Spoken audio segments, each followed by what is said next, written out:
tout a un peu commencé par un concours télé.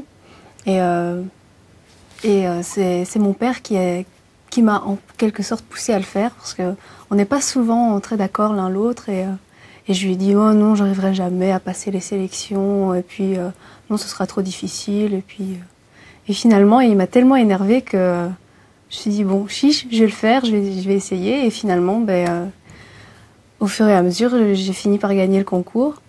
Et donc, par un hobby tout simple comme ça, j'ai fini par rencontrer mon manager.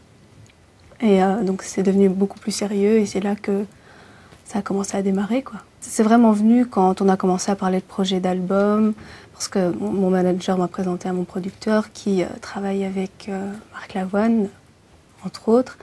Et donc, on a commencé à parler de chansons, d'univers musical. Et donc, c'est là qu'on a commencé à... Donc Marc a commencé à écrire une chanson pour moi et voilà, c'est devenu vraiment un objectif et un rêve surtout de vivre de ce métier. J'espère, j'espère, j'espère, oh oui j'espère, c'est mon caractère, oh, j'espère. Marc cherchait quelqu'un pour faire un duo qui s'appelle J'espère. Et il se trouve que j'étais disponible et ça a tout de suite collé quand j'ai essayé la chanson.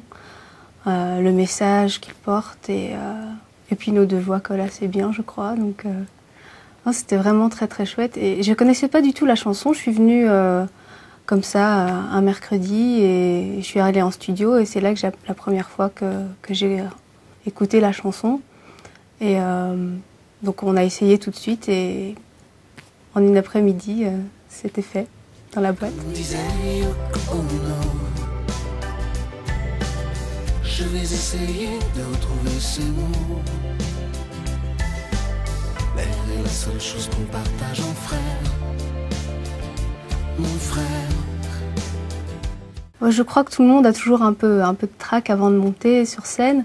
Mais une fois qu'on est sur scène, c'est fini, on oublie tout. Et c'est juste du plaisir, quoi. C'est merveilleux, c'est une sensation qu'on a toujours envie de retrouver. Et c'est presque un manque.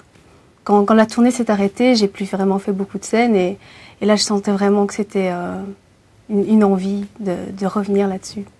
Et c'est pareil, quand je me retrouve à la place du spectateur, j'ai toujours envie d'être à la place de la personne que je vais voir, quoi. Parce que c'est tellement bien.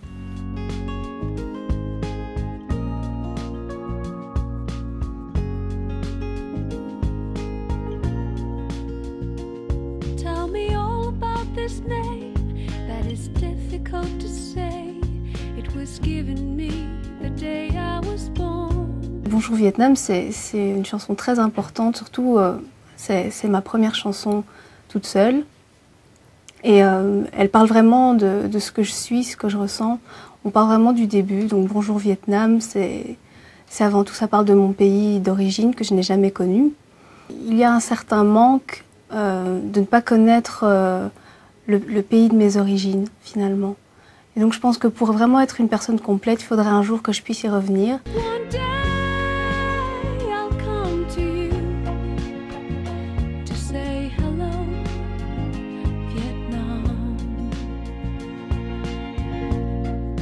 À la maison, il y a quand même une certaine part de tradition. Donc, au niveau musical, on fêtait le Nouvel An en faisant des spectacles donc folkloriques avec des danses. Et donc, c'était assez fort. Il y a aussi ma grand-mère qui vivait avec moi à la maison. Et donc, elle parlait surtout vietnamien. Je voudrais pas aller là-bas en tant que touriste et me retrouver là 2 semaines. On visite pas le pays de ses origines comme si on allait en vacances, je pense. Et je crois que j'avais besoin de me préparer psychologiquement à revenir là-bas et à me sentir vraiment prête parce que je sens que ça va être quelque chose de très fort pour moi de me retrouver là-bas. Et donc ça s'est toujours pas fait, mais je pense que c'est vraiment pour bientôt.